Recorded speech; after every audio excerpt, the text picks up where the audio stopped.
A major political shakeup in Europe this week as conservative parties made significant gains, especially in France and Germany. Dale Hurd explains the reasons for this astonishing European shift to the right.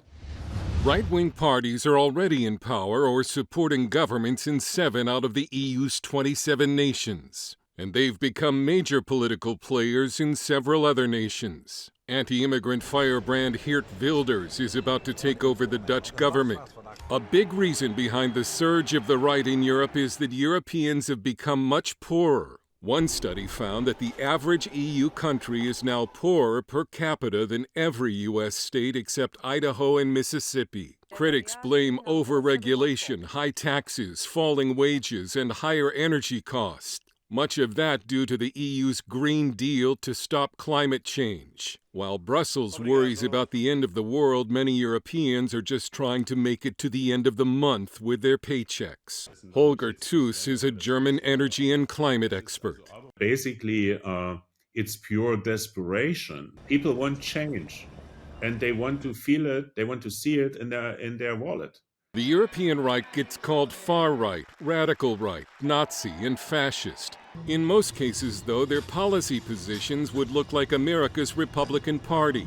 They want to stop policies that are making Europeans poorer and strengthen borders to stop what they see as a migrant invasion. Many European countries have an acute housing shortage at a time when migrants are being given a place to live. This Dutchman says there are houses for the foreigners and Dutch people can hardly get a house. Chris Alberts is a Dutch journalist.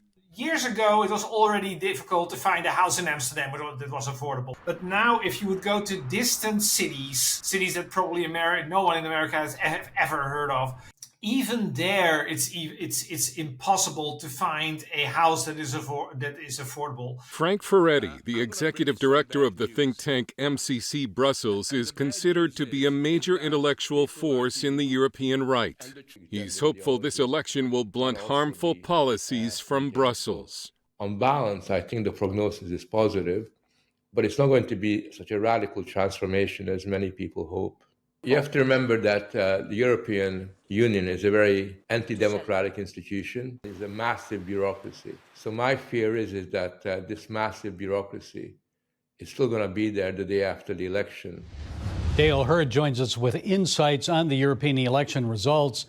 First, Dale, let's begin with France. Marine Le Pen's Conservative National Party, a rally party, made significant gains, so much so that French President Macron called for a snap election starting June 30th before the Summer Olympics. So why did he do that so quickly after Le Pen's European victory? It seems a bit risky.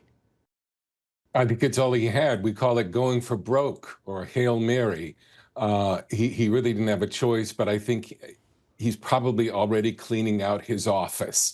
He's done, and we're going to see a right-wing so-called leader. These people really are more like American Republicans, but a conservative leader of France in some sort of coalition. It's been fun to watch some of the more centrist but center-right parties in France already offering to do a coalition with National Rally, which used to be, you know, they were the Nazis and you should be ashamed for supporting them.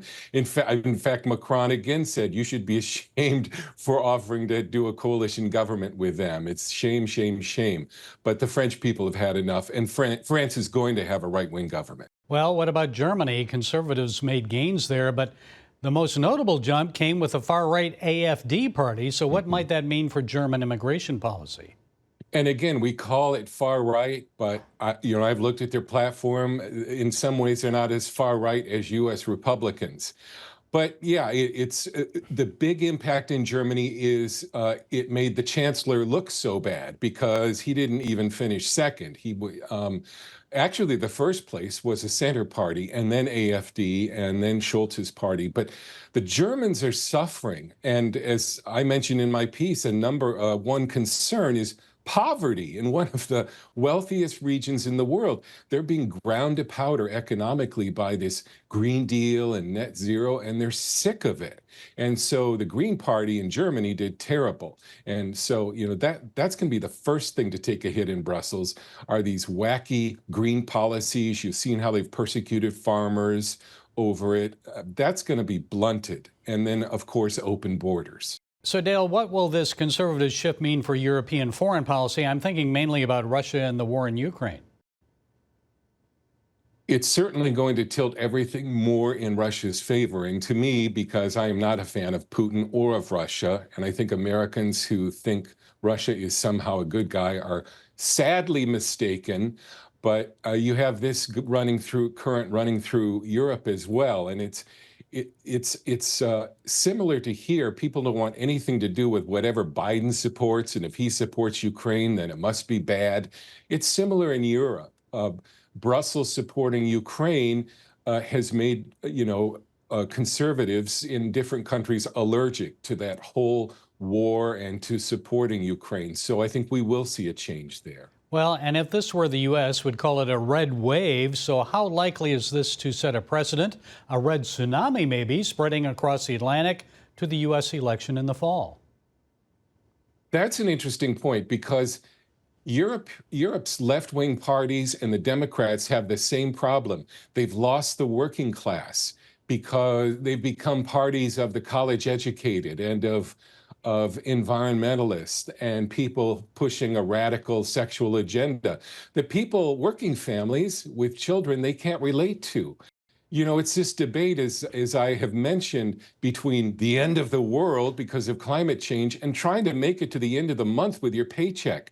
And people are choosing the end of the month, and they're seeing they can't get there with these left-wing parties, and so they're turning right. Okay, Dale Hurd, CBN News senior correspondent. Thank you, Dale, for sharing those insights. We appreciate it. Thank you, Gary.